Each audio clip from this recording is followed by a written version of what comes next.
Pharmacy মিষ্টি কুমড়ার পাতা বড়া করতেছে। দেখো মিষ্টি কুমড়ার পাতাটার মধ্যে আমি মশলা দিয়ে দিলাম সব, ওই যে কম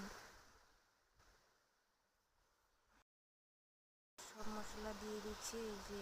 এই যে লবণ আর হলুদ জলে ডুবিয়ে রাখছিলাম মিষ্টি কুমড়ার পাতাগুলো চিপা নিয়ে কোনো মশলা যেরকম পেঁয়াজ, অল্প রসুন, মরিচ, আদা উদা দিয়ে সব কাটা উটা করে সব রেডি করে ওই দেখো একটা পাল্টায় পাতাগুলো দিয়ে বোটটা সুন্দর করে গুছিয়ে নিয়ে এবং দিয়ে দিয়েছি। তারপরে সবগুলো দেওয়া হয়ে গেলো।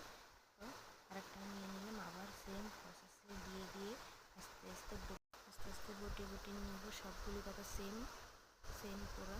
আবার একটা নিয়ে নিলাম, দেখো সেম বটি সুন্দর করে সব বটা হয়ে গেছে। দেখো কি সুন্দর তেল দিয়ে দিতেছে। এখন দেখো রিফাইন তেল দিয়ে ভাজতে বড়াগুলি এখন ভেজে নেব। দেখো একটা দেওয়ার লেগে কি সুন্দর তেলগুলি চিটচিট করে উঠছে। আর ওখানে ভাজতেছে, দেখো শোনো ভেজে নিয়ে দেখাবো তোমাদেরকে সবাইকে কি সুন্দর ভাজা হইতেছে।